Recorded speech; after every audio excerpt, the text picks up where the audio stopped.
you quit school at 16. Yes. How is that? It was, he asked for an invoice, and like nobody had ever asked me for an invoice before. What's an invoice? QuickBooks or Xero or something came up, £20 a month or something. I was like, screw that. So I started building invoicing software. Holy crap. I could sit there in front of a computer and I could write code and I could build a thing that actually solves a problem for somebody. Finally, like people like in my family knew what I was doing and I wasn't just this weird kid who spent a lot of time on a computer. I don't think people fully realize this is going to be this huge shift in the economics of software that happens when, if there are too many days in a row where I stand and look at myself in the mirror and I'm not happy with what I'm doing or I feel like I'm lost, then I know I need to change something.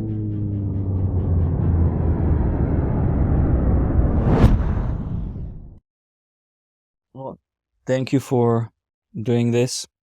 I feel you're the last of the paddlers that I'm talking to. Made a lot of friends at Paddle. Some of them have been on Misfit Founders already. Cool. So thank you for hosting us as well. Thanks for coming. Well, first off, the first time I met you was at an event that was organized by Paddle, and you're on stage with James Jill. Oh yeah. At an event. I think it was 2018. Yeah. Something like that. And I've had him on my podcast and we talked about that because he couldn't remember where he met me. Of course, he couldn't remember with all of the events and meetups that he was part of. I was just attending. But that was 2018. And I know that you had some offices, you're in a different offices. Now you have this, which is awesome. You have Paddle Studios, which is also awesome. But before we hop into Paddle and your history and how you got from a teenager starting hacking around things to today, maybe a quick intro of who Christian is and what does Paddle actually do? Yeah, sure. So I'm Christian. I am a self-taught software engineer. Very little to no education. Dropped out of school when I was 16. Started building software. When I was 18, founded Paddle with a guy called Harrison. Really to try and kind of scratch our own itch. We'd been building a software company, trying to grow it internationally, and really struggled with how do we take payments from people all around the world? How do we do it in a safe way? How do we do it in a way where we don't lose a ton of money to kind of like foreign exchange and all this stuff? And how do we do it in a way that's compliant? So like, how do we pay taxes in all these places? How do we do all of that stuff? So started Paddle in 2012 to try and solve that problem.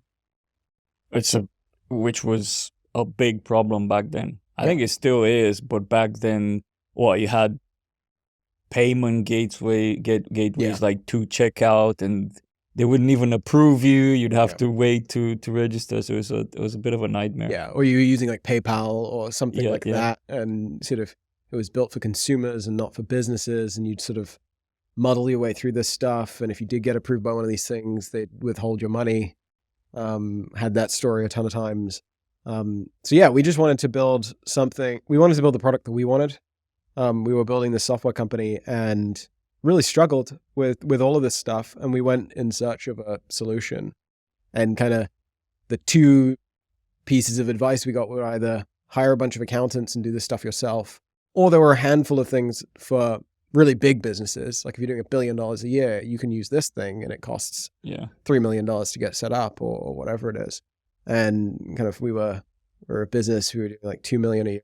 And like neither of those things seemed particularly attractive. Both doing it ourselves and like we weren't big enough to use kind of some of the things that existed. So yeah, started Paddle to just try and solve the problem both for ourselves, and then kind of quickly realized that other small businesses had the same issue. And we started selling to small businesses, and then gradually some of those small businesses grew and became bigger businesses. And we realized that whether you're doing $100 a year or $100 million a year, these problems don't really go away. And also, they're not really kind of that high on the priority list. of if you're building a company, you don't necessarily want to be spending a ton of time building payment infrastructure and dealing with taxes and all this stuff. Yeah. So that's kind of really how we started, and then how we grew and realized we had a real business. Yeah, especially nowadays when, well, I mean, I think probably services like Paddle enable an explosion in SaaS software and being kind of like global companies in a sense, because, you know, you can be a bit more rest assured that you're not going to get into issues with payments, taking payments, taxation, and so on, because you have partners in a sense that help with that.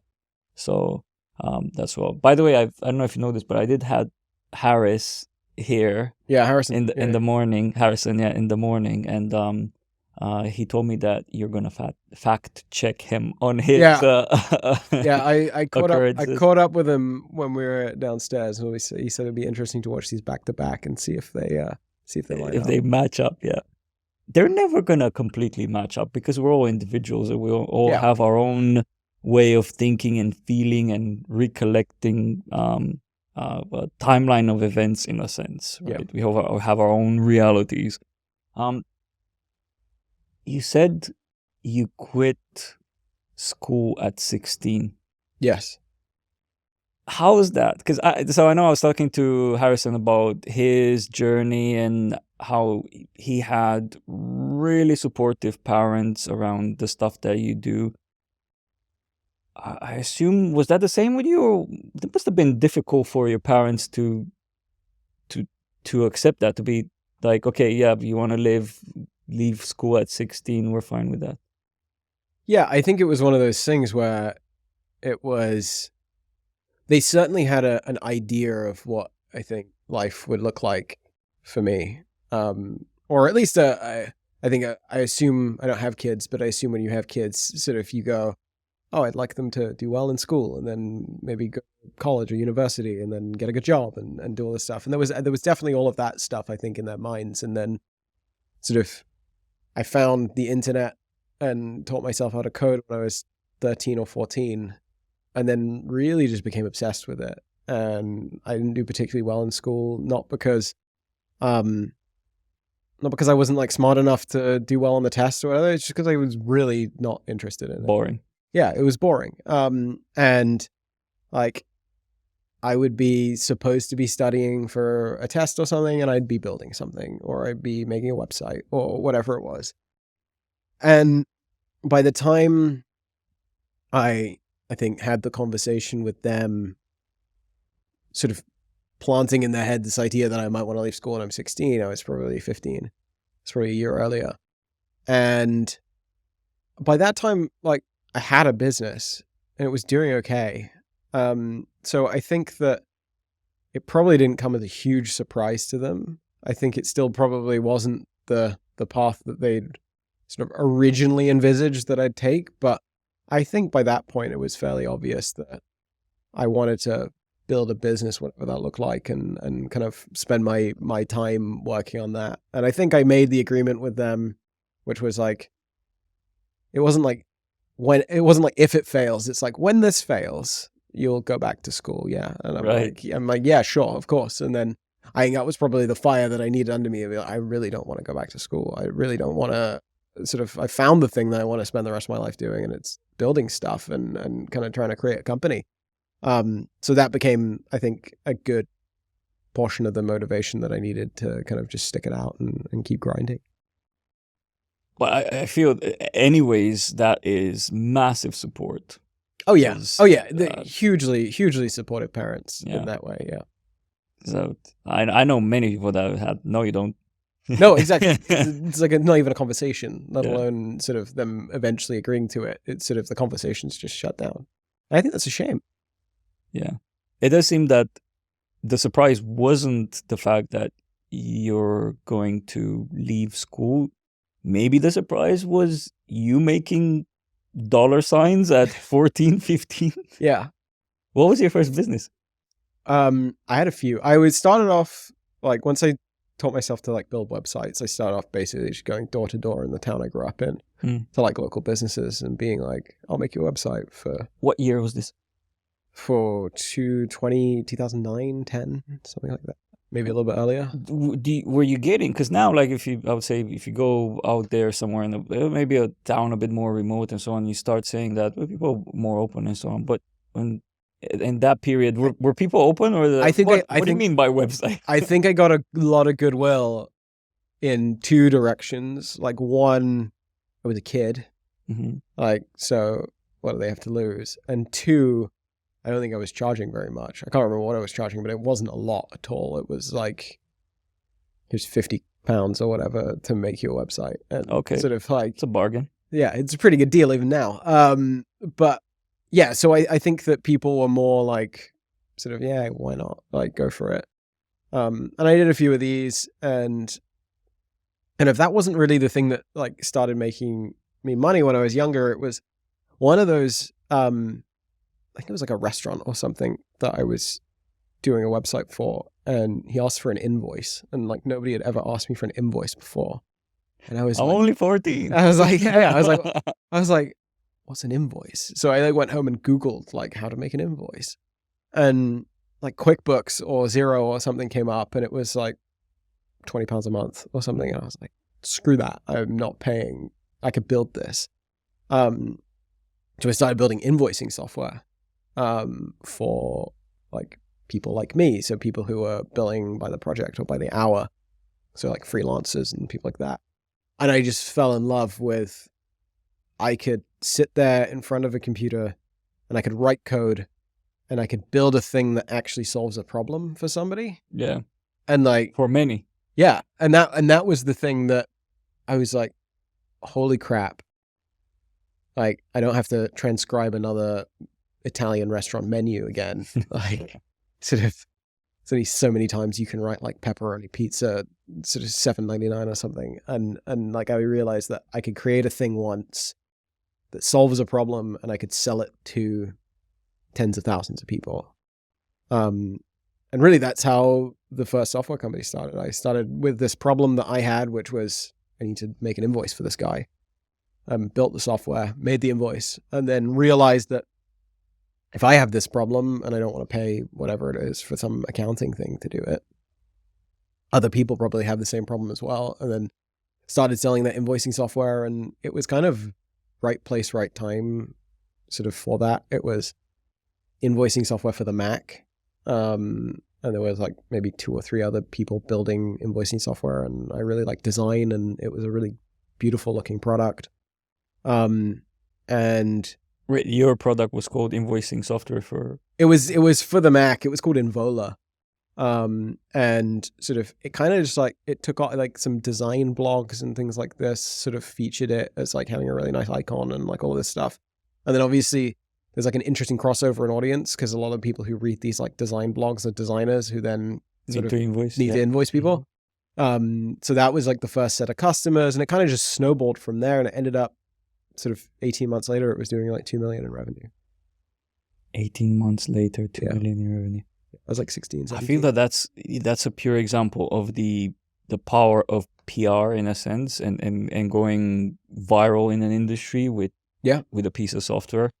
And was it a kind of like downloadable, installable software? So you didn't at that point step into software as a service? No, it was sort of before, because this was like this is like between 2010, 2011 kind of time. Right. It was just at that point was getting. Yeah, it was like, I think businesses' appetite, like big businesses or sort of like real companies' appetite to pay for a subscription for something was definitely there. But if you're selling to a small business, it's like 1 person, 2 people, like the idea of paying $10 a month or something like this for a piece of software was kind of like, ooh.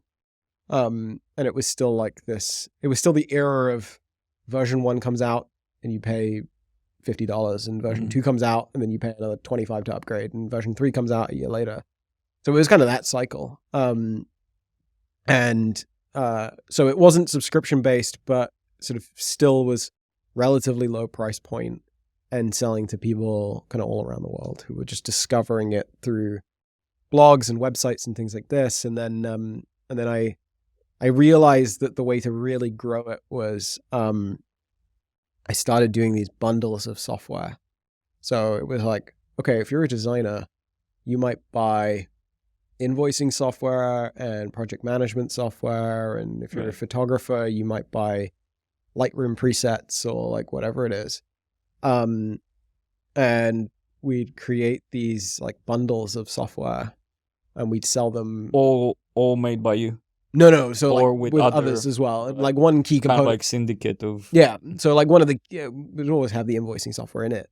But kind of we'd find complementary products that you might buy together. And because these were still on these release cycles, they were non-subscription, there was this huge incentive for developers to, even if they were selling at a massive discount, to get a ton of people onto like version 6 of their thing, because they knew next year when they released version 7, they'd be able to upgrade all of those people. So they'd be willing to go, and what we'd do is we'd take kind of 10 different products that retail for $400 or $500, and we'd sell it for a week for $50. So it's like 90% off. All of these. I think I've seen back then some of these like bundles. It was mind blowing. Yeah. And so like all of these developers would love being involved in it because they would sell 20, 30, 40,000 units of their product. And then 6 months later, they'd come out with a new version of the product. They'd hopefully have 20 or 30,000 new customers who were using their existing product. And they might sell 10,000 of those people a full price license to the next version. Yeah.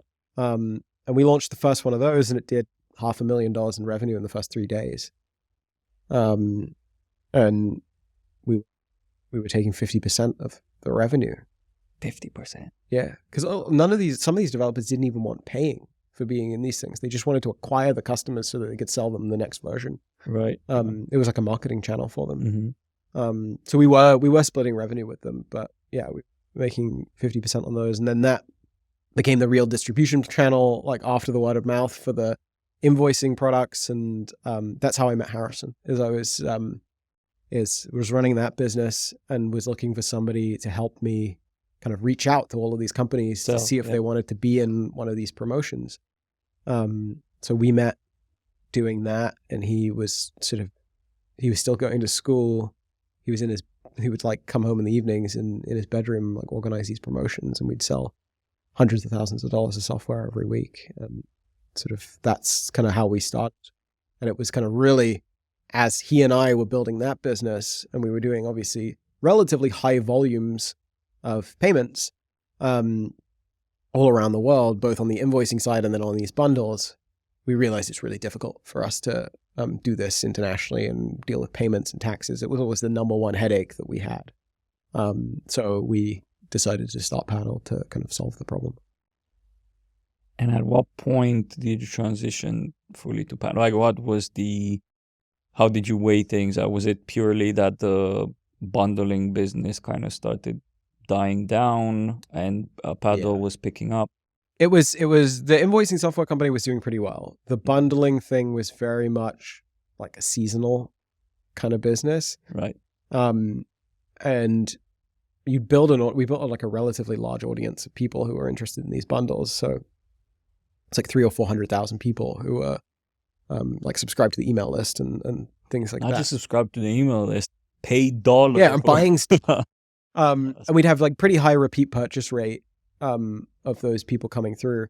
But like the challenge with that business, it was like two things that it still works today. Like it's not around today, but the model still works today. But like the two critical things are, one, like the inventory of good products that you can put in one of these sort of bundles. And two, the barrier to entry of somebody else building kind of bundles is zero. Like kind of anyone can go and talk to 10 developers and get them agree to this promotion and then start doing them. Yeah. And we went from being one of, I think, maybe 2 companies doing these software bundles. And there was a couple doing it for like games. There was like Humble Bundle and things like this doing it for games. There was like 300 clones in this business, like overnight. And it was around the same time, 2010, 2011, that like Groupon and stuff was like really blowing up. So people were like really familiar with daily deals. So it wasn't just happening in software, it was happening everywhere. And then I'm sure you remember about that time, you check your email like on like a random morning and you'd have like 52 different email campaigns from different places trying to offer you 50-something% off something. Especially design assets, like that was design assets. Big. And then if it wasn't design assets, it would be just like some random thing that you subscribe to is now trying to sell you a massage or like something. And it's like, I don't need, like, how many of these can I buy? And I think both Harris and I kind of got a bit tired of it. It was like, what are we really doing? Like, we're helping these developers gain customers. We're making a bunch of money, but like, what are we really doing? Like, it's kind of boring. We're building we built the software to do this, but like, we're organizing the same promotion with slightly different products again and again and again and again. Well, I mean, from a financial perspective, it feels like that's the way to go. In a sense, lower effort, energy, higher return. Yeah, it's great. And I think in hindsight, probably what we should have done is we hired somebody to run the invoicing software thing, and we kind of just killed the bundle thing. And in hindsight, what we probably should have done is hire somebody to run the bundle thing and maybe sort of continue it on for a few more years and sort of have it be a cash machine in the background. But both of us were just too tired of it. Like, we didn't care. Like, yeah, it's a cash machine, but also leads. High potential leads generating machine, which it seems like you were able to. You said you had a list of 400,000. Yeah, and which I don't think we ever emailed again. You didn't? No. I was about to ask. I think it still exists somewhere. Did you siphon some of that into Paddle, the invoicing? No, like when we started Paddle. Like, the thing that we actually used was the list of developers that we'd worked with previously. So we reached out to all of them about this new product that we were building to power kind of that kind of commerce and payments and things like this. And we used that list of people and we sold to them. And the first 100 developers that we worked with at Paddle were probably people who we'd worked with before on kind of these bundles and things. And they trusted us because sort of we'd made them money before, or we got them customers or whatever. But yeah, we didn't really ever do anything again with the consumer base. Yeah, the consumer base. Would they be your early customers on Paddle? Not really. I think they're creatives working in places. Yeah, potentially. I think that the problem that you have with a base like that is the only reason that they're subscribed is for a deal, like is for a discount or like something like that. True. So they're so desensitized to anything that's almost like full price or kind of that has long lasting, meaningful value. They are like, it was a great little business, but it's sort of like this case of kind of, it didn't matter if there was no loyalty to us. There was no loyalty to this sort of brand that we built. It was really just 400,000 people who opportunistically were subscribed to this thing in the hope that a product that they were looking at or that they were interested in would come up for sale at a discount and they could buy it. So there wasn't a ton of like residual value in that base of people beyond it just being a really good marketing channel to sell something at a discount. Yeah, true. And I mean, you probably know that saying, especially in Saas, your free users are the most demanding as well. Oh yeah. Oh yeah. And that's it. So whatever happened to the invoicing business? Is that still? No, it kind of existed for 3 or 4 more years sort of afterwards with somebody else running it. And then it kind of became one of those things where it was being run as a business and not as a product. And like the loyal customers of it loved it because it was a great product that was well designed and all of this stuff. So after kind of we were working with like contract developers to kind of maintain it and release new versions. And after there wasn't that sort of real focus on building a really great kind of product for these sort of freelancers, it kind of slowly declined and dwindled. And then we decided to shut it down. And by that time, so much of Harrison and I's focus was on Paddle. And so was Paddle your first SaaS business? Yeah. Yeah. And does did it start like a SaaS service? We tried to build a marketplace initially for software. So like we'd come from this idea of bundles. We wanted to build this infrastructure for software companies. We obviously had a consumery kind of lens to how we thought about things. And we thought that the thing that we should build is all of the back end for selling software and SaaS and subscriptions and things like this, but also like the front end marketplace where people could browse and leave reviews. So we built all of that stuff and shut it down pretty much immediately after we realized that we didn't want to try and build a two-sided marketplace. Like we didn't want to try and build a consumer brand and a B2B brand at the same time. We just wanted to focus on how do we build the best possible infrastructure for software companies and developers to sell their products. I feel that you don't see that every day. Someone at your age that thinks like a, I don't know, 30-year-old, 40-year-old in a sense. If I look at what you just told me about starting the bundle business as let's do this, and invoicing, kind of pivoting into paddle. When did you start paddle? Like what age were you at that point? Both Harris and I were 18. 18, okay. Yeah. By the way, in UK, can you own businesses when you're super young? 18 you can. 18, okay. Yeah. Oh yeah, my parents had to sign everything. Right, yeah. So it was your parents' business. Yeah. Officially. It's my parents' PayPal account as well, if anybody asks. Right, okay. Yeah, for sure. But no, I mean, you look at things like this, and given, I've started a business now when I was 17 as well. Nothing as fancy and complex and techy as you, just selling some goods. You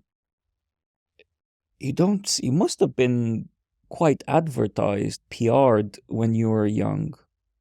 Oh yeah, I was. Because I mean, it's a kind of like a phenomenon in a sense. Like someone that's 14, 15, 16 making 2 million in revenue in 18 months, and then 500K per, like in and I started a bunch of other projects and like little businesses, none of which like really worked as well around, like obviously we're talking about the ones that are successful, but I started to start an ad network, and I tried to start a bunch of other stuff as well.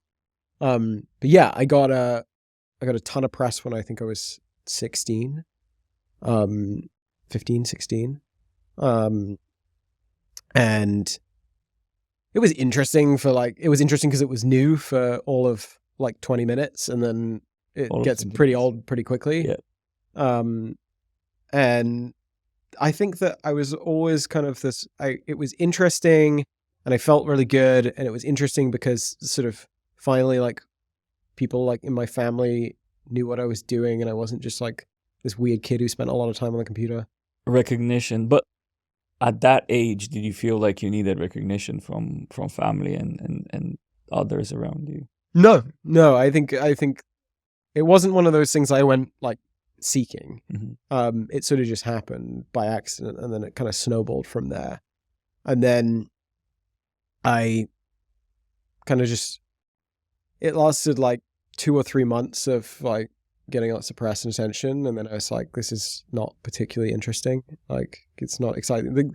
This getting press and getting attention is not conducive to me building big businesses.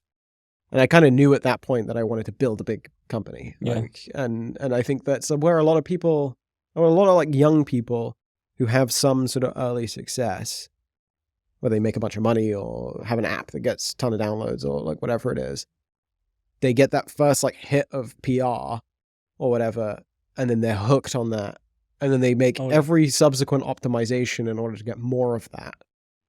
Yeah. And I think that's the difference. Sort of that's the thing that turns people who could be really great entrepreneurs and build really big businesses into people who end up being those insufferable people on Instagram who nobody actually TikTokers. Exactly. Like, and get viral for one TikTok, and then continue to do that. Yeah. And it's like, and so I probably got captivated by it for kind of a couple of minutes, and then I was like, this is not how we build. Like, there's some really great entrepreneurs that exist in the world. Like, I think Steve Jobs was there figuring out how he chased the next headline. He was just heads down on how do you build the next great product. True. The reason why I was asking is, because I'm intrigued in these kind of situations like yours, where you've clearly a bit of a phenomenon at that age to be able to pull out such businesses and make so much money. Well, sure that there would be some sort of PR. I was wondering if you were able to then leverage any of that for the relationships, partnerships, any of that. I found it the least helpful thing in the world. It was really okay. It was counterproductive. Mm. The benefit I had before I did any of the PR is I could send someone an email as Christian Owens. I could send someone an email, and they had absolutely no idea that I was a 15-year-old trying to organize one of these software promotions. So now everyone knew. And they didn't care. They didn't care. They were like, this sounds like a good idea. You seem like a reputable person. Like, let's do it. As soon as I got that press, every email I'd sent, and Google, if you get a cold email, you might Google the company name or the person's name afterwards, and it'd come up and it'd be like, 16-year-old makes $2 million doing whatever.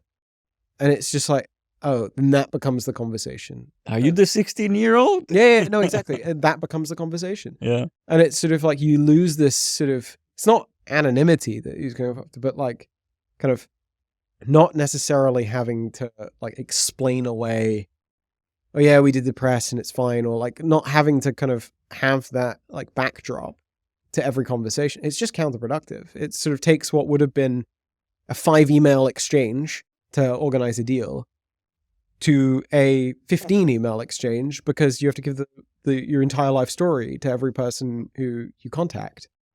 So I found it like entirely counterproductive. These days it helps, like that we get press and that we built like a relatively large business. Like these days it helps because it kind of adds some credibility to it. Back then, I don't think it added credibility to it. It just added novelty to it. So those were your tumultuous early years, your youth. And actually, speaking of your youth, I was talking to Harrison about this, and he mentioned a bit about, I'm not going to get too much into it because this is your spotlight in the sense, basically stepping down from paddle and just kind of like taking some time to detach, because that's all you guys know in a sense, right? Since you're kids. Yeah. But you seem to be on a marathon here. You don't seem to be interested in stopping, at least from everything that's been happening, the profitable acquisition, all of the growth of paddle and so on. Is that something that you ever consider? Are you considering of maybe I've done a lot, I've achieved a lot, maybe take it slower? Or do you feel like you're still full of energy in that sense? Why would we take it slower? I kind of think that I'm really fortunate in my life that when I was 14 years old, I figured out the thing that I wanted to do for the rest of it. And I think not many people are that lucky. Like a lot of people, they're 24, 25, 26, they've gone to school, they've done all these things, and they're still trying to figure out, like, what are they going to do with the rest? They're going to be a doctor, they're going to be a lawyer, they're going to join a company, they're going to do all this stuff. I was really fortunate that from age 13, 14, I kind of stumbled into the thing that I would do if no one paid me. Like, kind of, right. And I really enjoy building products. I really enjoy building software. I've grown to love the process of building a company around that as well. It's definitely not always easy. It definitely has its pretty crappy days as well as its good ones. But like, I think that I've kind of, over the last like 10 years of like building a company, I've kind of come to believe a few things. And I one of the things that I believe is, I think that it's a really like noble thing to do with your life, to kind of build stuff, build companies, employ people, sort of like all of these things. And I can't think of anything that I'd rather do for the rest. Like, I'm 29 now. Like, I've still got another like 30, 40, 50 years of doing this in me, I hope. Oh yeah, you are young. The reason why I'm also asking, because, there's a variety of characters, people, thoughts out there, and doing something like that for an extended period of time, some people just lose the love for it, right? It's not abnormal for that to happen, but I can see the absolute passion when you say that you found at an early age what you wanted to do for the rest of your life. And I wanted to ask whether you've ever had the doubt whether that's what you want to do, but it does sound like you're quite confident still. I think it's about looking at these things in sort of like averages. Like if you ask me that question every day for a random period of like 30 days over the history of paddle, I imagine 15 of those days you'd get the answer of like, no, screw this, is the worst thing in the world. But it's like an average of these things. If I can say on average over the last decade, it's been great. And I imagine probably like next week, there will be a day where it goes really badly. And I'm like, this is the worst thing in the world. Like, this job sucks. Everything about it, I never want to do again. And then I'll wake up the next morning. I'll be like, let's go. And I think that, but like, what job isn't that? Like, I'm sure you have like surgeons who you ask them on one, like, who have found their life thing as well. Like, they love surgery and like operating on people and doing all this stuff. And you ask them on some days and they're just like, no, this is the worst job in the world. And you ask them the next day and they're like, this is the best job ever. And I think it's the same. And I think that like this stuff's hard. Like, building companies is hard. Being in the founding teams of companies is hard. Like, you don't have to be the founder to have like a really tough go of it. But it's like, is the journey on average, is this month on average better than last month? Is this year on average better than last year? And kind of, I think as well, if there's like 100% of the job, 20, 30, 40, whatever percentage of the job is always going to suck. Like, whether it's firing people or killing a project that you don't like, that isn't working, or like what, like all of that stuff it's always awful. Like, it's never fun to do, but it's like a necessary part of the job that you have to do. And obviously you can focus when looking at any journey or any sort of opportunity, you can focus in on the bad parts, but there's bad parts to everything. So for me, it's sort of a case of, in the whole, I get so much more out of this, of building companies, doing whatever, even on the worst day, that, yeah, momentarily, do you think like, my life would be so much easier if I worked in a restaurant or did whatever? Like, probably on those days, but in the whole, on average, I think it's a pretty good gig. Yeah. I mean, we're polar opposites right here. Okay. Because I am still a complete wonder. I don't feel like I've really figured out. It feels also a very big question to answer, in a sense, for yourself. It's like, what do I want to do? What am I the most passionate about and want to and could do for the rest of my life, right? And saying polar opposites because to be honest, I haven't even had in a sense, the guts to ask myself that, because for me it feels, what if I change in 5 years and so on, and that thing, it's not anymore the thing that I want to do for the rest of my life, and I'm okay with that, like, right? So it's like, I'm completely okay with not having that answer of, is this the thing that I want to be doing?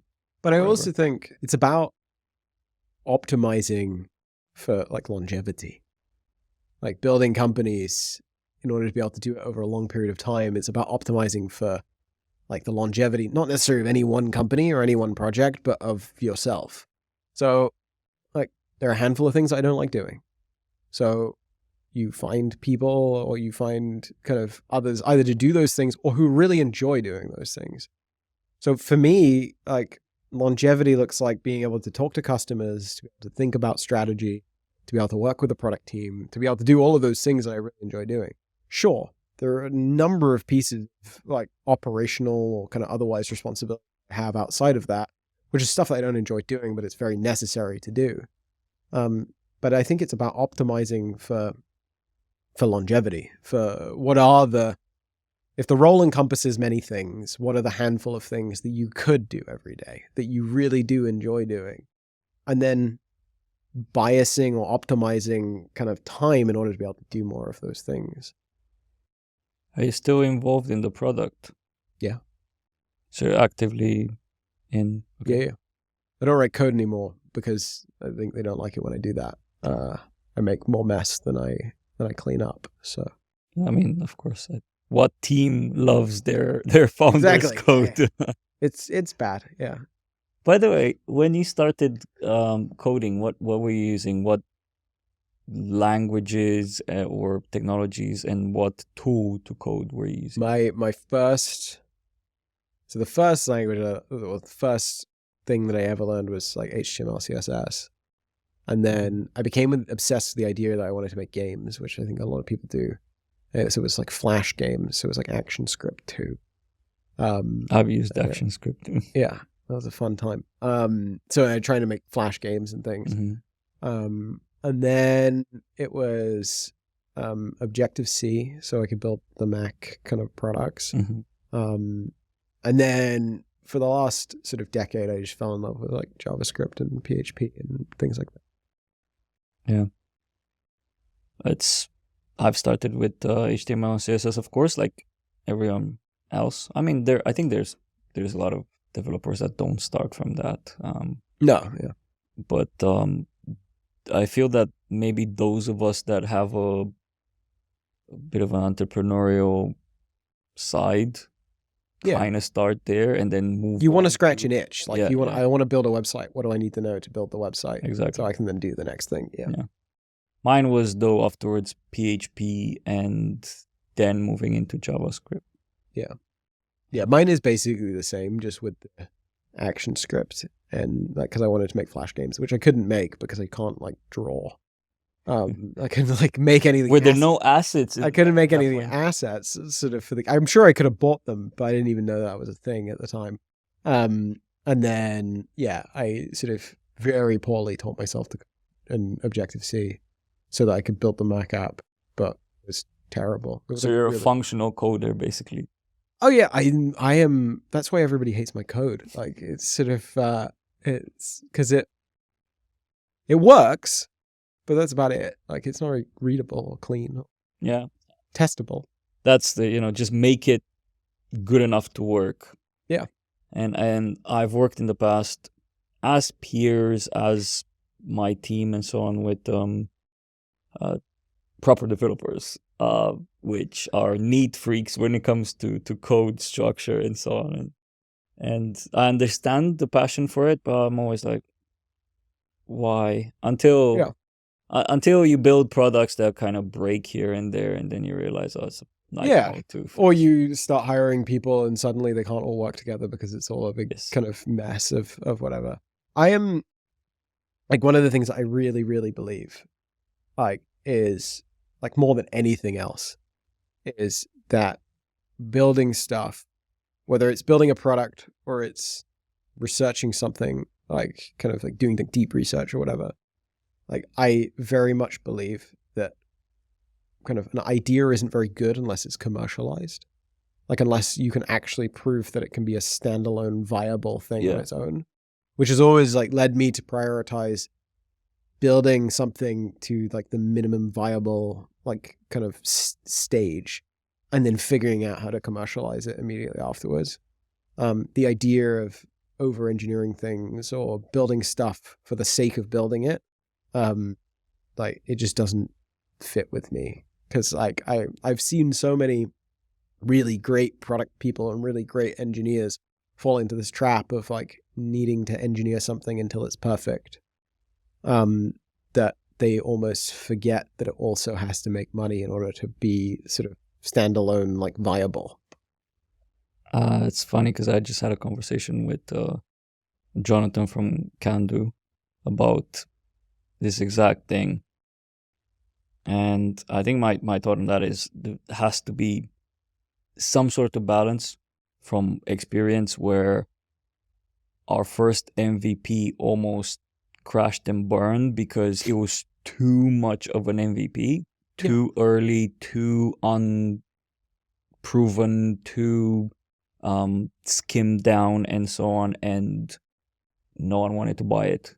Yeah. And we almost closed doors because we were a bit disheartened about the idea and so on. And sure, yeah, you can do proper, thorough product research, customer research, whatever up front, but you still have to have something that's of value that people are interested in. Even if they don't buy it then, like just showing the interest of yes. And I think all of that stuff serves like product research and building stuff well and things. It all serves a really great purpose, but it serves a really great purpose not because I think there's any like nobility in having really well built products, but actually because you want all of those things to be true when lots of people use the product, because you don't want it to break. You don't want it to be unstable, and you want it to be reliable. Like, I don't think there is any point in those things being true products like that nobody uses. Yes. Who cares? At what point did you reach 10 employees for Paddle? Do you remember? Probably a year or two in. So we started in the town I grew up in. Harrison would like commute like 60 miles a day in his very terrible little car to the office every day. And we hired a couple of people immediately in the town I grew up in, neither of which worked out because sort of I think they all thought they were actually joining a real company, and it was just sort of two of us. Like we didn't even have like a working coffee machine or something in the office. And then we moved to London, Harrison and I, and we got a flat together and we did that stuff. And I think that was, we started the company in August 2012. We moved in, I think, March 2013. So sort of 6 or 7 months later. And then I think from that point, it was probably 6 to 9, over the next 6 to 12 months that we probably grew the team from the two of us to 10 or so. And were you bootstrapped at that stage? The very first stage of the company, when it was just Harrison and I, we were. And then when we moved to London, we met an angel investor, a guy called Mark Pearson, and he invested 150K in the business. Do you needed the money at that stage? No, I'm just thinking. No, we didn't. Of revenue. We didn't need the money, but kind of both of our rationale was like we built a business before, but we've never built a company. Mm-hmm. Like we didn't know how to run payroll. Like we didn't know any of this stuff. Right. So it was like, how can we find somebody? He'd built a business called My Voucher Codes, which was like a 10-ish million revenue business, hugely profitable, like spitting off like 6-7 million pounds of cash a year. Bootstrapped. He'd been running it for like 10 years. And we met him. It was like, we don't necessarily need the money. What we do need is like advice. And it's not necessarily, and like we need the like founder level advice that you can provide. Right. But also we need like the, how do we run payroll advice? If you invest, can we also come and like have a couple of desks in the corner of your office? And whenever we have a question about something that's like deeply operational, we'll go and buy some chocolates or something and bribe someone in the office to give us the answer. That is a really good strategy. It worked great. It worked great. So you basically had an extended team in his offices. Yeah, exactly. And every time we'd have a question that was like how do you run payroll or how do you do whatever, we'd go and bribe them. And also we got all of the benefits of being in a larger office as well, which was like there was an office manager, and like when we had guests, they would kind of greet them and put them in a meeting room and things like that. So when we moved to London, we'd raised that money. We put in some of our own money as well. And then we kind of scaled the team to like 10 people then. Was he your first board of advisor member, or that doesn't didn't didn't have really have any, like we didn't have a board. We didn't have advisors. We didn't really have anything. We just had like me, Harrison, and the rest of this team who sat on like one big table and built the company. And then when we had a problem or we needed to make a decision, we would go and have a conversation with them about it. And sort of eventually we obviously went on to raise some money from real people. And at that point we like had a board that was also very casual. It was like me, Harrison, and like the investor, and we would sit there and kind of make decisions. But yeah, and I think that was the right thing to do. I think that it was entirely out of like naivety. Like we didn't even know what a board was. Like we didn't even know advisors were a thing. Like it was entirely out of that like it wasn't deliberate that we wanted to keep this like really neat, lean and nimble. But I think it was a really great kind of accidental thing that we did in the business, which was we didn't create too much structure around anything. And we kept it sort of like we were very serious about what we were doing, but like structurally very casual. And Harrison and I were working like 16 hours a day anyway. And it's like the idea of like preparing for a board meeting or putting together slides. We're just like, why are we doing this? And I think we kept that sort of philosophy kind of probably for a good 3 or 4 years before kind of it became a real company and we had to do some of these things. Yeah, it's fun. It's funny how, saying a real company and different people kind of like start picturing different aspects of that business as being real. At that point, 10, you started growing, you started learning about what does HR do? What does this do? And so on. I think we had an HR team till like 2016. So right, okay. How big were you when you started implementing HR? Yeah. 70 people, 100 people. Wow, how did you survive with that? You just hired. I think a lot of this stuff like you don't actually need. I think we overthink things. I think we overthink, like we didn't have a CTO until we were 40 engineers or something.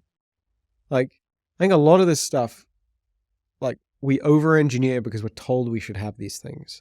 Okay. We're told we should have kind of HR teams and things like this. And what we sacrifice by having them is for the first 50, 60, 70 people in the company, like we had a really great culture. Like if people had an issue with something, they could go and talk to me or Harrison or anyone else in the team. We were very transparent and kind of issues would happen and like things like this. But I think we build a lot of infrastructure in companies unnecessarily early because we read a bunch of books and we're told this is the right way to do things. And 90% of the time, all of the books that we're reading that we're told this is the right way to do things are written by people who've never built anything in their lives.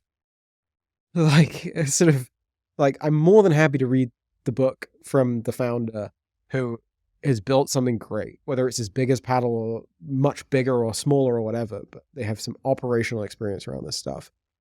I am not willing to read the book written by the 7th VP of people from some company that we've all heard of that has tens of thousands of people. And they didn't build any of that stuff. They came in to manage all of that stuff. And it's like, that is so far disconnected from what you need to do when you're starting something from scratch that it might as well be in a completely different language. Sorry, I was passionate. It was passionate. That's what I'm looking for. That's great.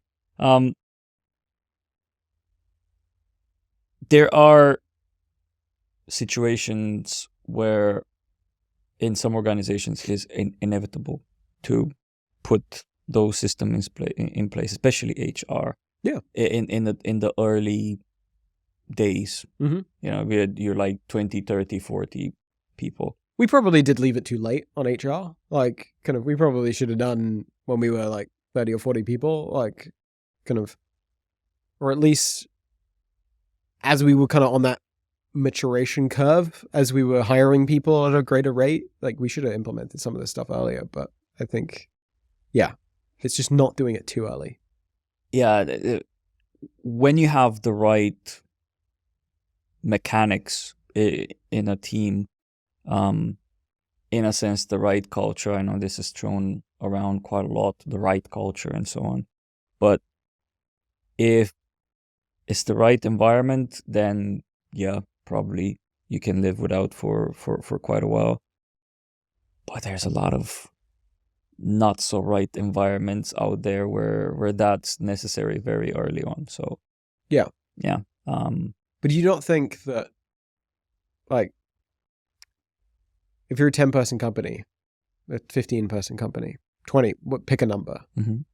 But a number before it becomes unmanageable in terms of for you as a founder or to know everybody in that organization. If you're a 15-person company and you're having to hire an HR person, like, you're hiring the HR person as an antidote to something else that has gone wrong. Exactly, yeah. Like something that's gone wrong culturally or with you individually or something earlier than that. That's exactly what I'm saying. And I 100% think that there are probably organizations where it's 10 people and you need that person. Yeah. But it's indicative of a different problem. And I think it's important that we try and either reactively or proactively address that problem before we try and sprinkle on the like, we need to hire an HR person solution to it instead. And I think that we were pretty proactive about addressing those problems, and sort of we didn't tolerate people being in the business if they weren't good people. Good in the true sense of the word, not good in terms of good at their jobs, but good people, like good humans. So I think like you can solve a lot of these problems in a bunch of different ways. And like sort of, I always saw the having to have like a rigid HR process at a very early stage as a failing of something else rather than that was entirely necessary. I think that fundamentally in the perfect world, we wouldn't have any bad apples. Yeah, right? It would be in the perfect world. There's no need for any of this stuff. Yeah, exactly. You wouldn't have any bad apples. Everyone would get along. There would be no discrimination. There would be no harassment or anything like that. And I'm talking about this because I'm literally today posting a one episode with someone that's in HR and into this world and seeing and that. And then maybe that's why I'm in a sense defending it a bit as well. I'm seeing a lot of opinions and a lot of perspectives in a sense. But I'm curious, what's your ethos around firing? Because I know people that are pretty much scared of it. And I know people that are very, fire fast, let people go, let them be on their way, don't keep them in suffering, even if, they might not see it immediately as a benefit. Where you kind of stand with that? I have no problem firing people. Like conceptually, morally, whatever. I think I'm definitely, I think I fire quickly, but I think it's sort of, there's never been an instance where I've really regretted firing someone, but there have been plenty of instances where I've regretted waiting too long. Right. So I'm definitely not like a sort of flippant, like fire very sort of really quickly. They're like 3 days in and it's not working out. So I'm like Gary V. Yeah, I'm like I'm not that. He's not even ruthless. I'm just like, I'm not that. I don't have that strong a conviction. Like I'm not. I think kind of strong conviction enough in order to kind of make those judgments that quickly. I definitely bias towards sort of wanting people to work out, which is probably why I probably give people a bit longer than I should. Right. To sort of like, it's like, there's probably a moment in this cycle of like, you're a year into or 6 months into working with somebody and you kind of know, I'm probably the person who leaves it an extra 2 months. Right. Like I don't let it get far enough where I really regret it, but I probably give people one too many chances often, for being really honest. How do you say you can tell? How can you tell usually? What are the signs of someone not being a fit, for example, for paddle? I think there's a few things. I think and there's a few things that are just like kind of personal things to me of just like things I believe, and there are a few things that are just based on observation of like I've seen that movie 3 times before and it doesn't work. Sure, yeah. I think on the personal things, it's sort of like people being like just genuinely assholes rarely works. Like it really rarely does, and especially when they're really talented people who alienate and make other people around them feel terrible. Like they're the hardest people to fire. In some ways they're the easiest people to fire because they're the ones you don't feel so bad about firing. Retribution. Yeah, it's like the ones you don't feel so bad about it because they are assholes. But equally, they're the hardest people to fire because oftentimes they're the reason that they're in the first place is because they're very talented. Yeah. So like I think that never works out. I think that the one that I've seen the movie too many times is when you hire somebody and they think that they know everything. They've seen, yes. I have a playbook. I've done this before. Like, and sure, in a couple of areas, having the playbook is really great. Like if you have the playbook around how to run sort of like software operations, incident response teams, like there's probably a pretty good playbook there that you can follow. Yeah. But if I'm talking more about like the magical playbooks that people have, it's like I was at company X and we grew from X to Y so quickly. And sort of I know exactly how to build this go-to-market function or this revenue function or this team or run this campaign. Like none of that ever works because every business is so sort of unique. And the best people are the people who are like, I think I have a playbook, but I'm not confident that any of that stuff works. But I've seen some patterns before and I'm going to look for those patterns again. I think people who come in and think that they have a playbook, and especially kind of senior people who come in and think they have a playbook and then try and steamroll people who know the industry better or know the business better or know our customers better, like they never work. And it's sort of, it's oftentimes as well one of those things that you can't necessarily interview for because it's sort of like antithetical to what you're interviewing for. You're like interviewing for somebody who's like, do they have experience? Do they understand the industry? Have they done this thing before? And it's like, you want to tick all those boxes and then they end up in the business and you're like, wait, this person still thinks they're at company X and what works there will work here.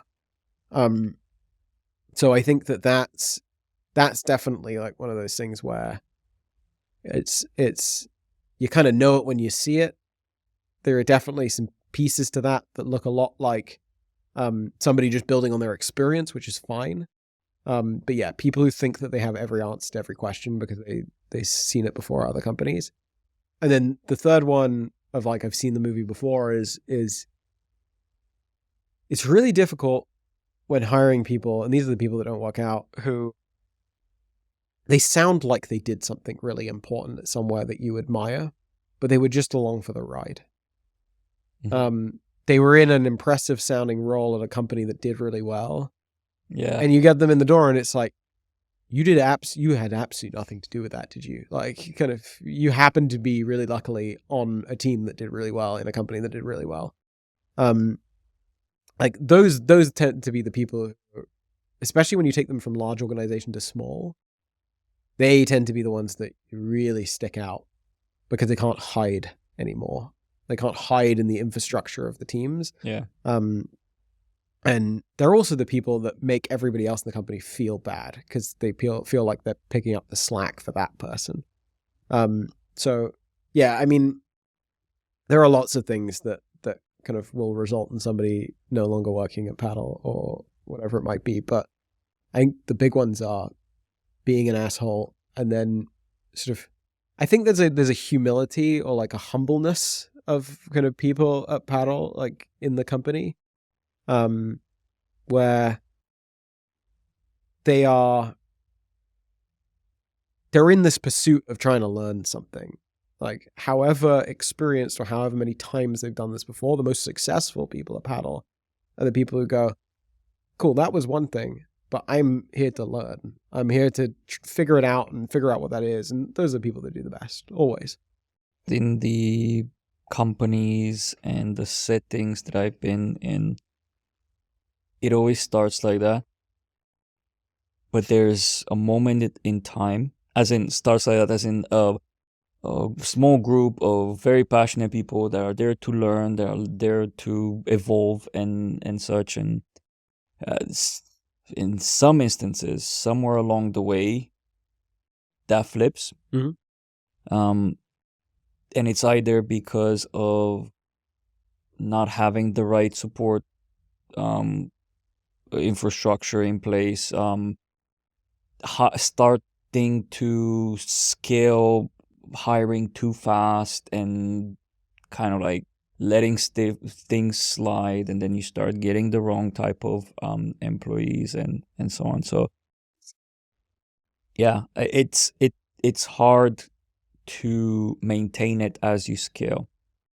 I think is your recruiting super on point, on par? Is where do you feel like your strong points with getting the right people on are? I think you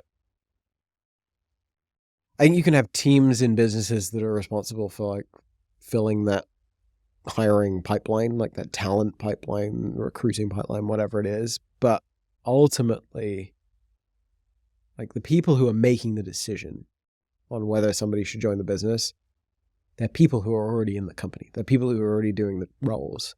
So I think we spend a lot of time, one, with existing people in the business interviewing people and trying to kind of do that evaluation.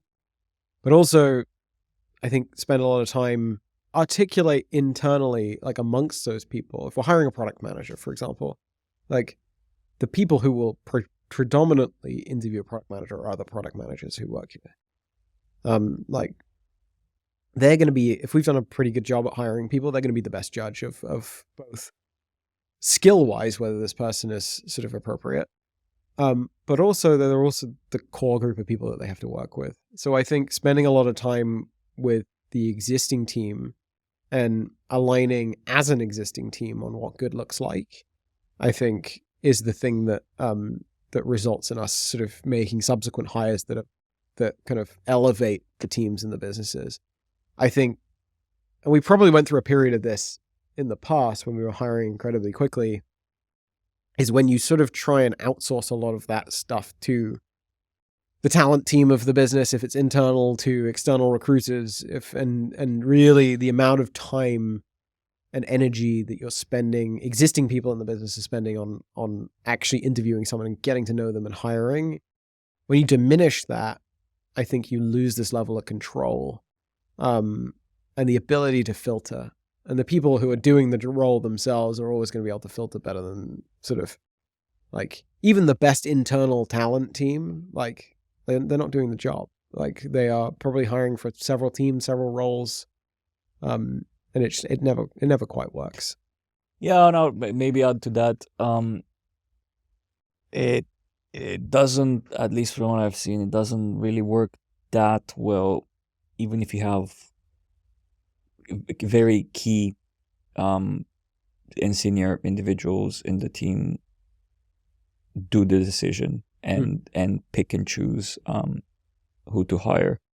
I think a crowd sourced approach, in a sense, where your team is involved, is a lot more bulletproof in a sense. Not completely, but a lot better than having individuals in the team taking the decision on their own, or bringing someone, hey, you're my technical lead, come in, can you assess this person? Okay, go away, I'm going to take decision whether I'm hiring them or not.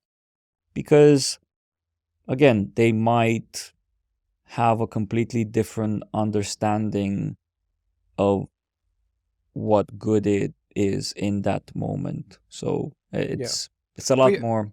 I think you're also interviewing, beyond interviewing for a role and for an individual, you're interviewing for a puzzle piece that fits into a bigger puzzle. Exactly, yeah. And if you have the other puzzle pieces sort of interview the puzzle piece, you kind of have a better idea of whether it's going to fit. And I think that's I think as well, the other, like the side benefit of this you get as well is when you bring the new person into the business, they kind of know everybody they're going to be working with day to day anyway. Yeah. There's like that kind of, like the introduction is done. And you can kind of hit the ground running, I think, a little bit quicker. Yeah, very true. I can tell you the amount of times when I was working somewhere else where I've been pulled into interview process for a role that I was supposed to actually work with, so colleague, to technically assess and to give my opinion on culture fit. Yeah. I'm like, technically yes, but they seem a bit intense. Yeah. And they would take that away and just be like, well, we culturally assess them, and then they come in and they're the most, I know everything type of attitude out there. And you sat there thinking, Told you. I need to work with this person, and my opinion is just nice to have around culture and character and things like that. So yeah, it sounds to me like you're not convinced of hiring for experience and seniority, and giving everyone a fair chance, including if they're not that. Or do you think, well, there's some roles that require that experience and seniority and we can't have it any other way? No, I think it's somewhat case by case. But I think the inverse can't be true. I think that sort of we can't go into a process going, because this person has experience or because this person comes from this company, like they're immediately a better person than this person who hasn't.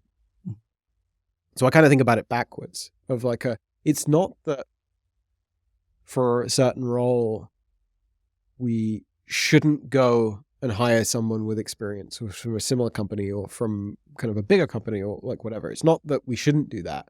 It's more that just because they have those traits doesn't necessarily make them any better than the person who doesn't. And like we have to actually evaluate like this person as an individual rather than as a CV.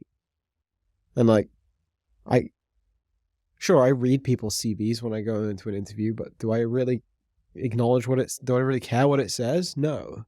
Like I care that we're able to have a conversation usually about like a set of problems that we're working on, or about a challenge that the business is facing, or an opportunity that we have. And like, can that person think critically about that thing and make an evaluation and have an opinion, and sort of, even if they don't fully understand it, like kind of, it doesn't really matter. And oftentimes the other thing that you get from hiring people from similar companies or with lots of like quote unquote experience is they have a preconceived notion of how a given problem should be solved. Like that there is a right way and a wrong way to solve a problem or to attack an opportunity or to do something.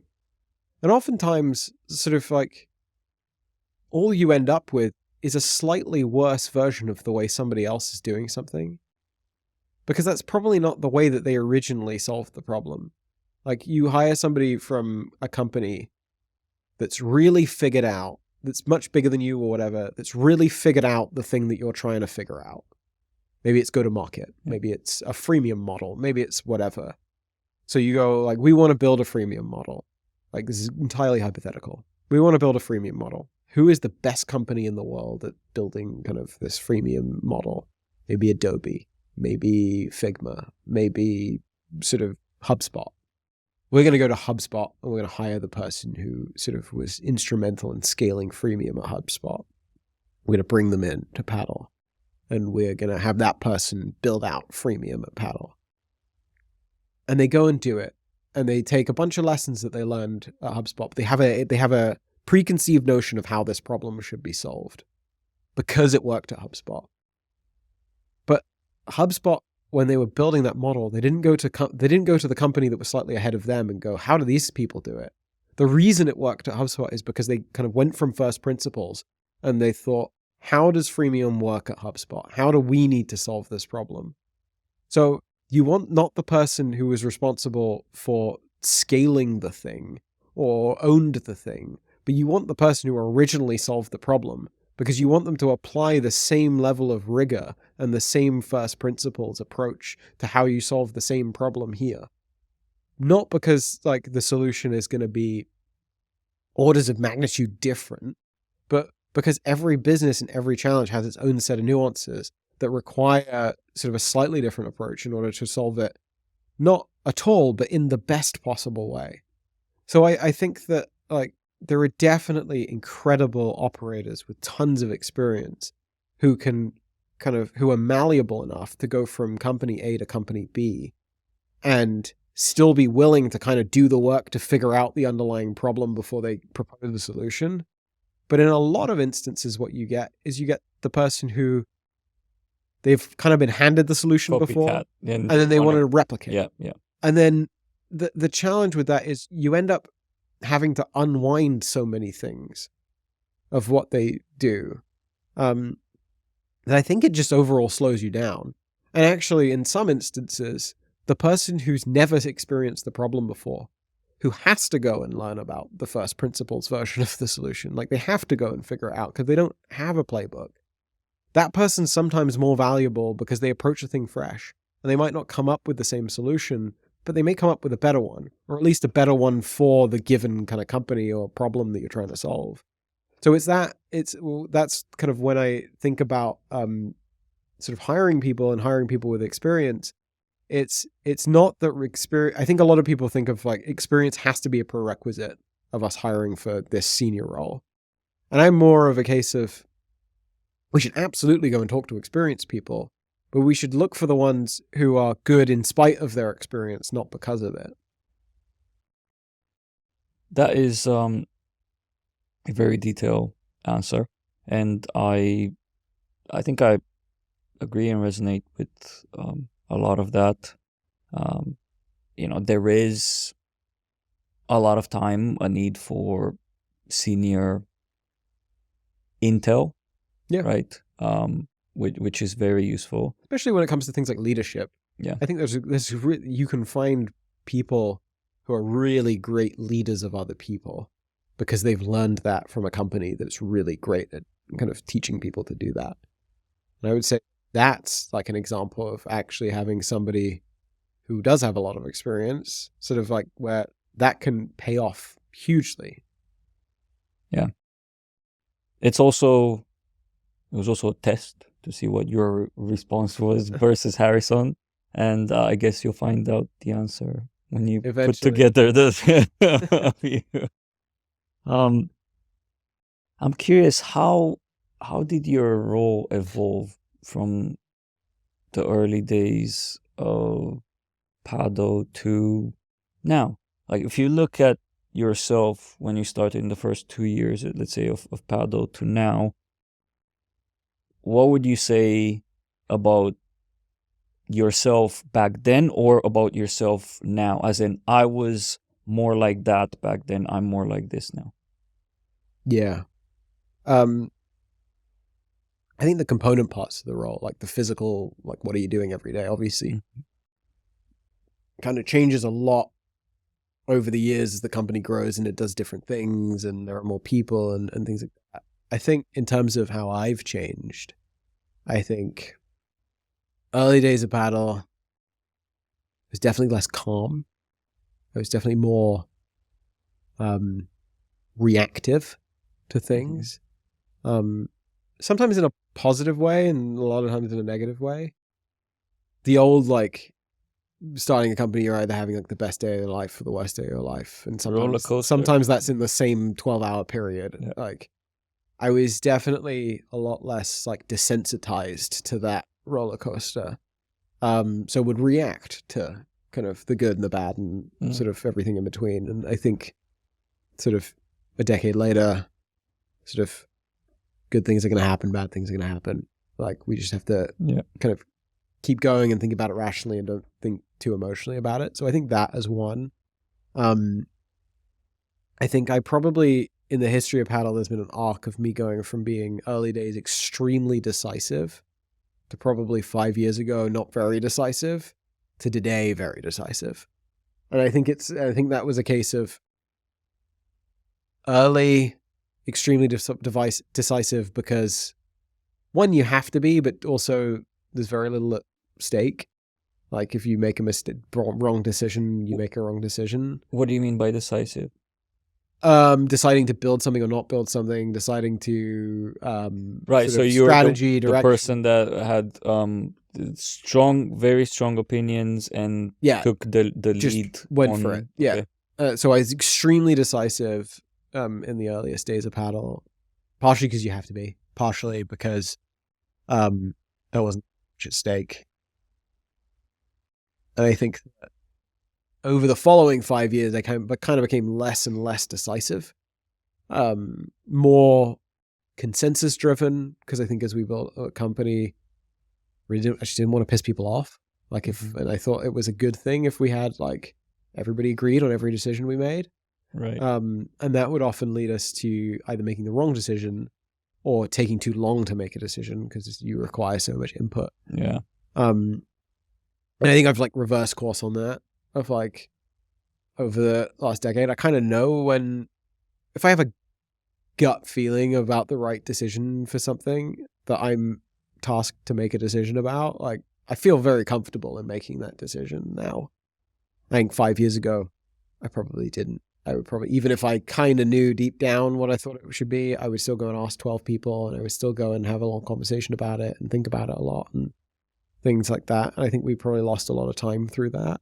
So this sort of, it's kind of gone from blind confidence to kind of like educated confidence around certain things. Sort of blind confidence on making decisions in the early days to probably no confidence at all because I didn't want to upset people to kind of, I've done this for a reasonable amount of time now. I know what decisions I feel comfortable making. So I'm sure that the blind confidence upset a lot of people, right, around you. It usually does. But the calculated, researched confidence in a sense, does that still upset people around you from time to time? Oh, 100%. But I think I've learned the inverse is worse. Trying to build consensus and sort of taking too long to make decisions and things like that makes people equally, if not more, unhappy than kind of calculated, sort of kind of quick decision making. Like I would say the least happy time in the history of paddle, like culturally happy, kind of if you took a survey of everybody in the business, are you happy, was the time where we were slow at making decisions. We sought lots of input and consensus and all of this stuff because you realize you're never able to make everybody happy when you make a decision anyway.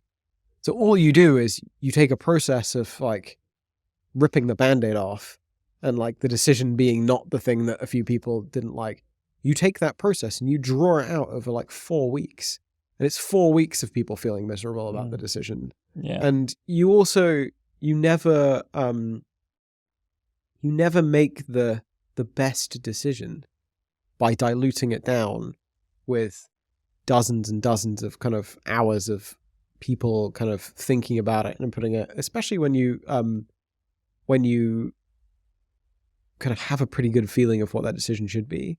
And that's the worst thing that happens is when you know what the decision should be and then you almost artificially get everybody's input to arrive at the conclusion that you had in the first hour of trying to make the decision anyway. But I think both are bad. They're not bad. Both kind of cause like animosity or kind of make people unhappy. Very quick decisions that they feel like they don't have any input into, and very slow decisions that kind of it feels like a decision isn't being made. I think both of those things frustrate people. They frustrate people for different reasons. But I feel relatively confident in making a decision, even if it's quickly, even if it pisses people off, if I can provide the rationale behind why a certain decision has been made. And also, you just have to own it if you're wrong. Like, it's fine to make a decision and be wrong. And I'm kind of a believer of, I would rather be wrong but quickly than be wrong like, I have the same probability of getting it right or wrong on a lot of these decisions, whether it takes me an hour to make the decision or it takes me a month. And I would rather be wrong quickly than be wrong slowly. I mean, I would choose that as well. I would say it's a lot more painful slowly. I'm sure that there's a bit more context, that there's a bit more of complexities around that. I'm sure it's not as black and white, but I do have a follow-up question if I may. Go for it. If you're at this stage, right, of the arc, how do you still keep people feel engaged, feel like they have ownership and so on? And again, I'm not talking extremely, in a sense, practical and literal, because you have a big organizations, there are people that have variety of roles and they have ownership over certain things. Yeah. But in those instances where, let's say, you're decisive by thinking, right, through, I would say, research thinking and so on, how do you still keep the people in the room feel engaged and that they have ownership? I think it's about the level at which decisions are made. Like, Okay. I'm not going to go and make a decision about what color the button should be.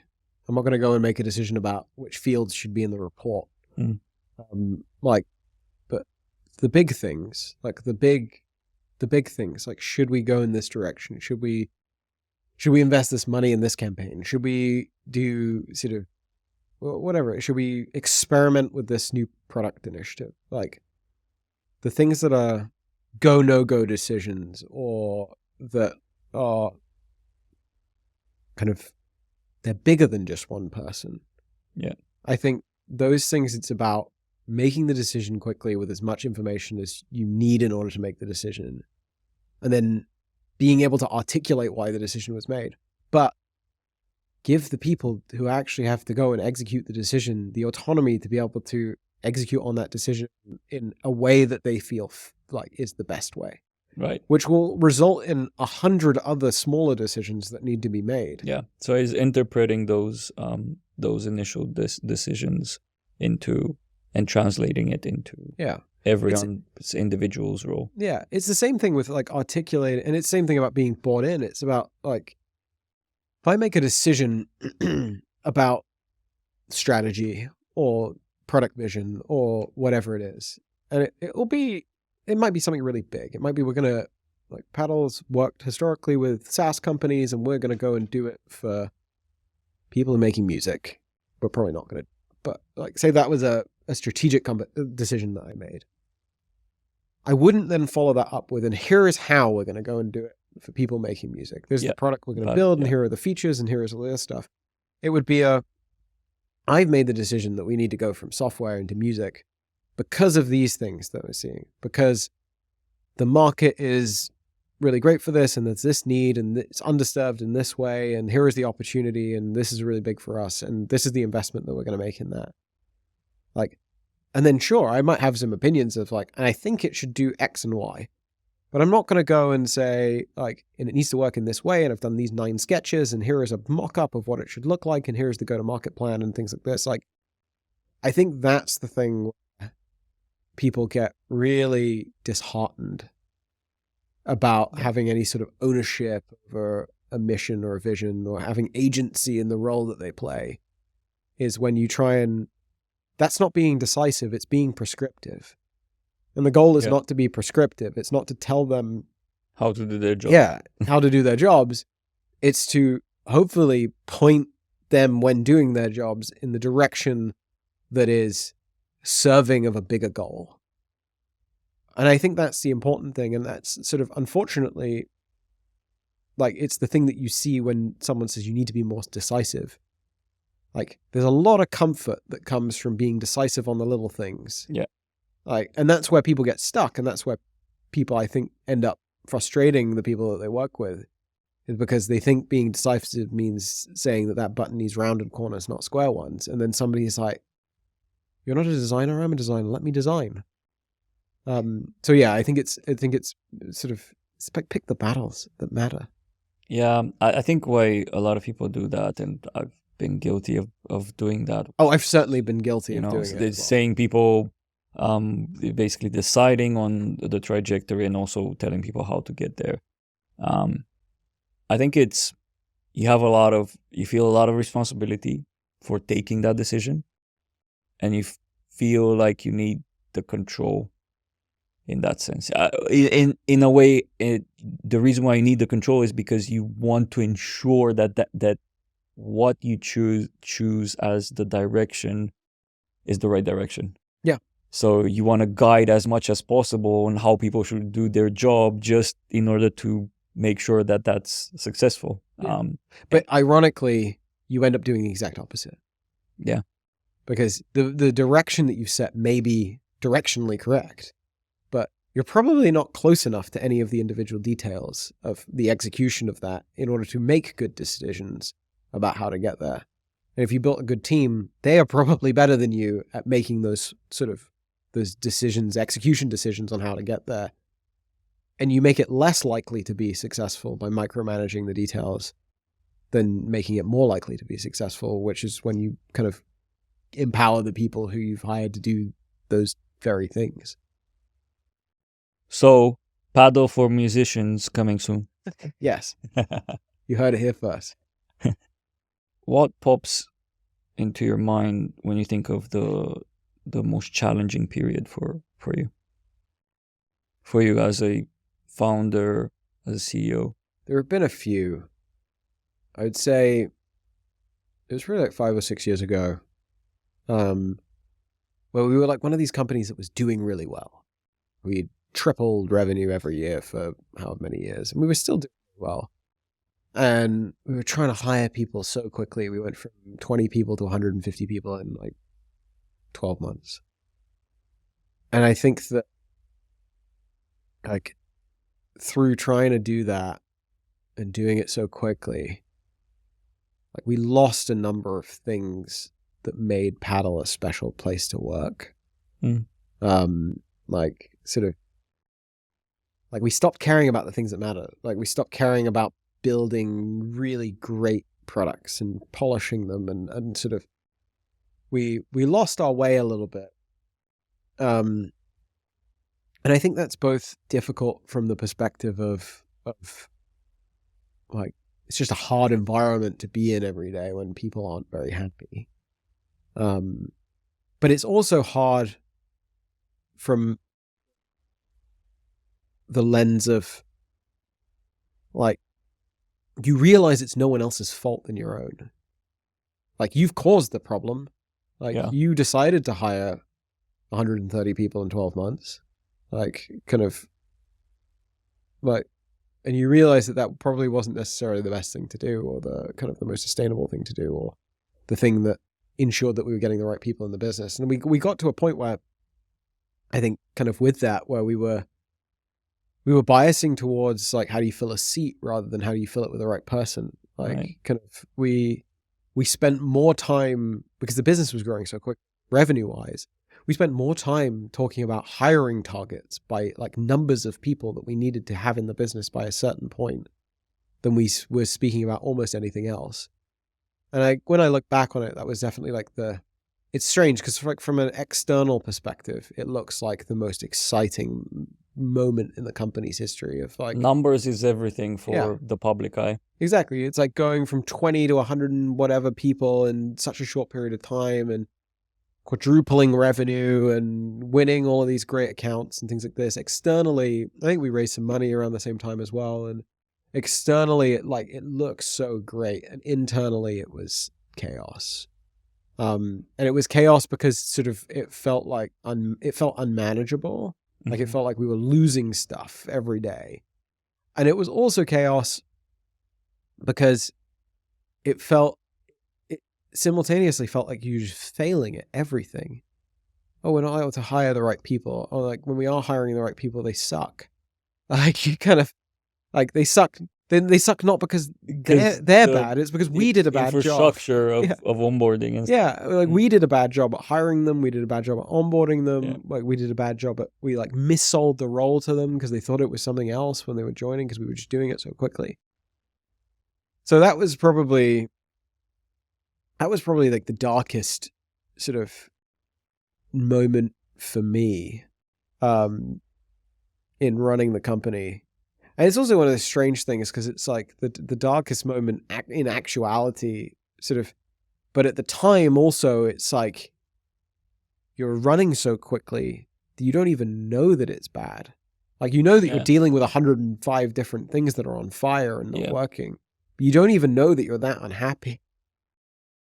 I feel that it's also, I don't know if you experienced this while that was happening, but there's this the whispers coming from various directions that are saying a status quo is normal. It's okay to break growing pains. Yeah, growing pains. It's okay to break a few twigs along the way and so on. So yeah, that's, I don't know if that, I mean, maybe for some people that helps make them feel better about a period of disarray in a sense and feeling like you fucked up in a way.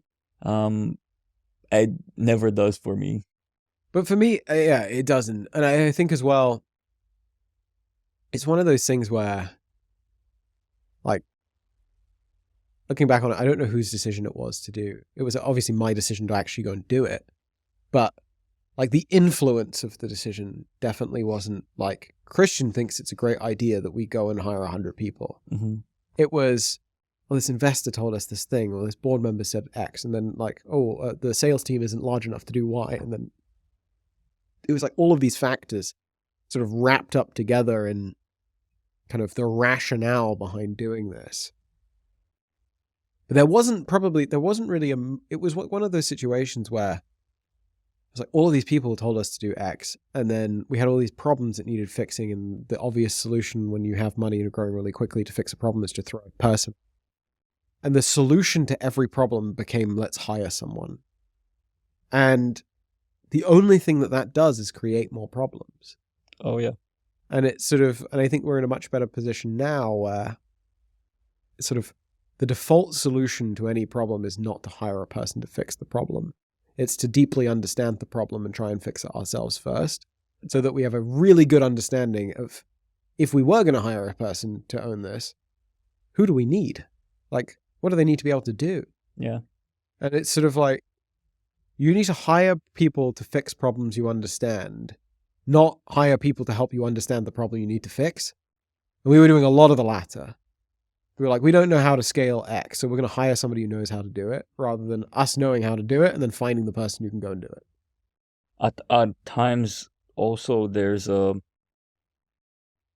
scenario where you don't even actually really have a problem. No. Yet you throw a person at it. It's like, and they create this problem that, exactly. Yeah. It's like, we have this problem. We need someone. And then you realize that you're making things up. That's very interesting because I've had the same story from Harrison. He focused a lot more on the regret of not starting sooner and not moving a bit, sat at 20 employees for quite a while. A long time. And not actually starting to look at that earlier so that it doesn't bundle up in... I think that we started in the right place with 2 of us, and we ended in the right place with 300 of us. Right. But we waited too long to start, and then we compressed the whole process of trying to like scale the company into like a 12-month period of time. And actually, had we gone from 20 people to 30 people, then 30 people to 50 people, 50 people to 65 or like whatever, and done that each year or each 6 months or like whatever, it can still be fast scaling, but kind of being a lot more considered about it as we did it, rather than, I imagine, like what Harrison said, which is true, is we were 20 people for a long time and then made the decision basically overnight that we needed to not be 20 people anymore. And we went from 20 to 100 and something in a very short period of time. And sort of, you feel great because everybody externally is being like, holy crap, like look at how quickly it's growing. And then you feel terrible because you know that it's like, in hindsight, especially, it's not the right thing to do and it's not working. What makes you a misfit? So with this, been comparing to, it's impossible not to compare, not to discuss the two conversations, because I've talked to both of you in the same day. But I didn't have to ask this question, Harris. I think there's a lot of conversation around his background, a lot of things. It was his shoes, wasn't it? Yes, it was his shoes. Definitely that made him a misfit. Yeah. But for you, is you've started your founder journey in when you're 14. That's when also you discover that this is what you want to do for the rest of your life. What makes you a misfit? What are the sources of those moments that make you feel out of place? This is the only thing I do. Mm-hmm. Like I can't do anything else. I can't have hobbies because I just don't find them interesting. Right. Like as interesting as building stuff. I think maybe the thing that makes you a misfit is where we kind of started, which is like, I don't want to stop. I'm not tired. I don't want to, the only thing that I want next year to be harder than this year. Like, I relish the opportunity to take on a challenge that I quite think that I can deal with and hopefully overcome it. That is quite uncommon, to be honest. Sorry to interrupt, but that is quite uncommon for your level of seniority and stage, I would say, in the founder journey. I would say it's a lot more prevalent in early startup founders who grind, right? So they're like, I don't want to stop, I don't want to sleep, and so on. I want to sleep, but sleep, yes, of course. But for someone that has done it for such a long time to still have that intense hunger, I do think that, yes, you're probably a misfit in that sense, because at this stage, a lot of us want to explore other things. Yeah, become a VC. Probably not as of now. And I know it's not for Harris either, from what he was telling me. So yeah. The way I think is, it just doesn't matter if I'm a misfit or not. I'm just going to do this for the rest of my life. Okay. And we're going to see what happens. Where do you see Paddle going? I know you might be getting this question quite often because, Paddle has been growing. You've acquired Profit Well. You got your latest seed series investment and so on. Where do you see Paddle? I think what's the end game for Paddle with you at the helm? I think that we're building something really special. Like as a company, as a product, as sort of all of these things. The most interesting thing about Paddle is every couple of years that we've been doing this, an opportunity has opened up that has sort of like 3, 4, 5x the business. I remember early on it was us sort of, when we first started, we weren't doing that very much in Saas. We were focusing on these people that I knew, which were these desktop software developers. Yeah. We discovered Saas, and suddenly the business was 5 times the size. And then a few years into that, I remember one of the big things that we did was like payments and taxes and things like this. And the EU in 2018 introduced some regulation where you had to charge taxes in each of the individual EU countries independently of each other. You couldn't just charge one rate based on where you were. at like 5x the business, because none of these kind of companies who were selling to Europe wanted to do it.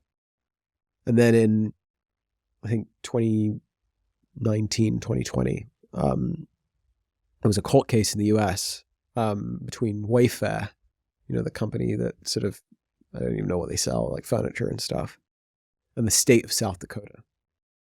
And it was about taxes again.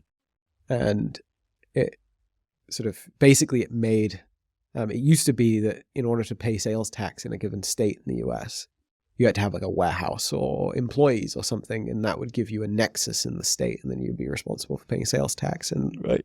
And the state of South Dakota suing Wayfair created this thing called economic nexus, which is if you have more than like 200 customers or $100,000 in sales in a given state, you suddenly had to pay tax. And this like 5x our business. And like, none of these things have been like a thing that's been in our control. Like, it's not been a thing that we've deliberately gone and sort of created tax law or done any of this stuff. But every few years, there's a thing that happens in the world or in this ecosystem that is a huge accelerant to our business. COVID was an interesting one as well, of like, we powered thousands of software companies and suddenly overnight everybody needs more software, like 3x the business. And I feel like the next one is about to happen. And the next one that's about to happen is sort of the opening up of iOS and Android, so that developers aren't forced to use Apple and Google's infrastructure in order to kind of power transactions and take payments. Right. And I feel like that will be like, I don't think people fully realize that the entire size of the SaaS industry is about somewhere on the order of $200 or $300 billion. The entire size of the app industry is about $400 or $500 billion. It's about twice the size of the SaaS industry just on its own. Like, and currently 30% of all of that revenue is taxed by Apple and Google. So there's going to be this huge shift in the economics of software that happens when developers, either civil litigation or governments, decide that Apple and Google can't take a third of this software revenue that exists in these platforms anymore. And I think that's going to be a huge opportunity for Paddle to kind of compete there as well. And it's something that we've been working really hard on, both with, in some of these cases, with regulators, with others, to try and open up these things.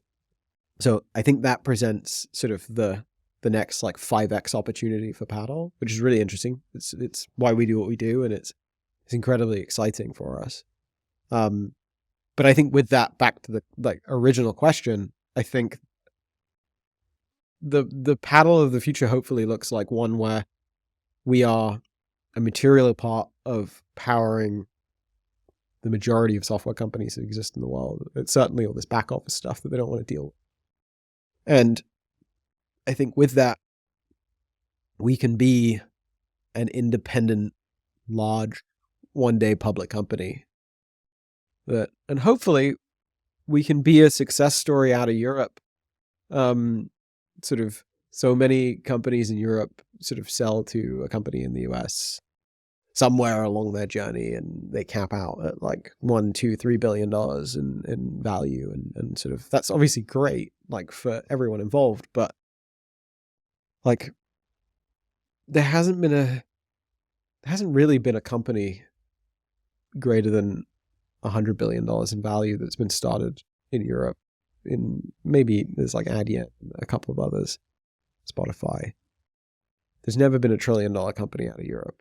I'm not saying that we'll be one of them, but I think that is going to happen at some point in the next sort of decade.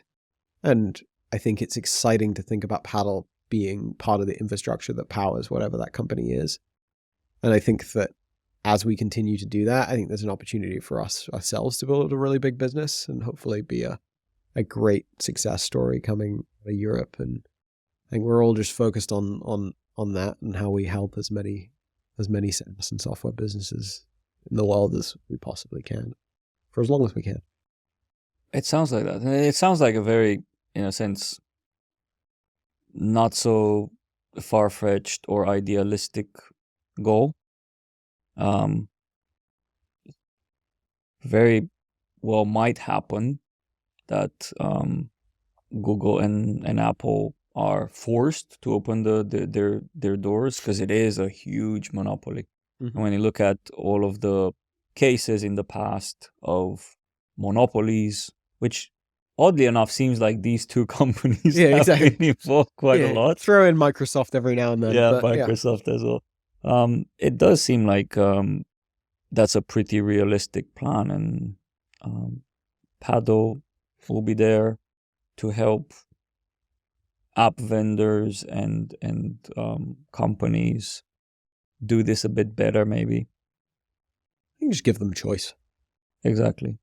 I've whenever we have diversity of choice in ecosystem, in platforms, we all have to work harder, but it's for the benefit of everyone. Work harder, but it just throttles innovation and accessibility and things like that, because more competition. There's more accessibility in a sense for that platform's members and everyone.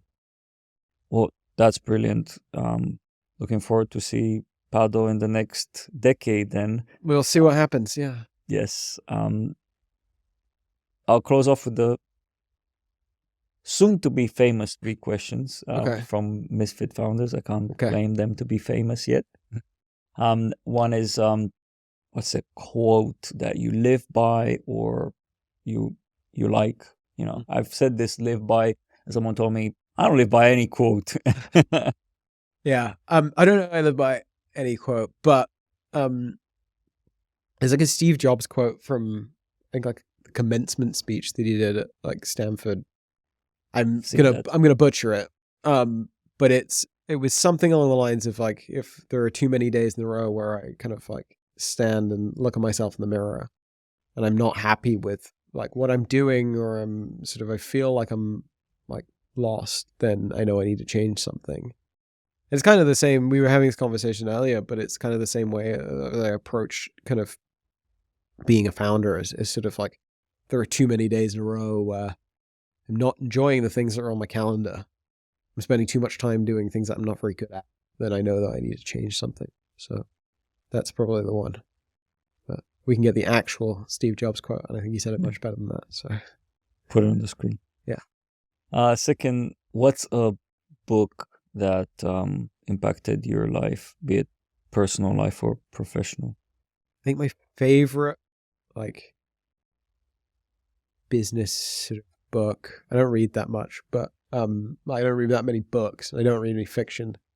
But my favorite like business book was The Hard Thing About Hard Things. Yeah. I just love that book because it was the exact opposite of that idea of me reading a book that's by somebody who's never built something. And it was just such an honest kind of account of like how many things can possibly go wrong, but us still like survive it and kind of push through it. And I love that book. Amazing book. Last bit, good habit that you advocate for. I've started skipping breakfast and eating lunch and dinner at the exact same times every day. I used to kind of not, I would like kind of, I'd skip meals and I would sort of go out for dinner a lot at different times and things like this, but just like, it's sort of, I've started like doing exercise and things like that as well, like kind of more religiously, but I found like there's so much that we can't control when we're in companies and as founders, like routine wise, because we are like in a bunch of meetings or there's a crisis or like whatever. I found like consistently having kind of 2 meals a day at the same times and building some sort of routines around sort of something that has to happen every day. Right. Like kind of you have to eat. So sort of that's been really good. I've really enjoyed doing.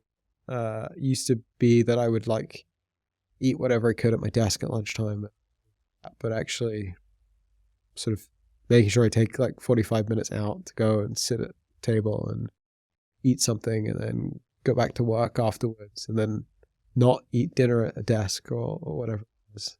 I think It's been sort of a good way to sort of inject some sort of sense of routine and calm into what might be a pretty packed day. Sounds like it puts a bit more structure to your day. Well, it's just like a couple of things. It's just like two like periods of the day that you just know are going to happen.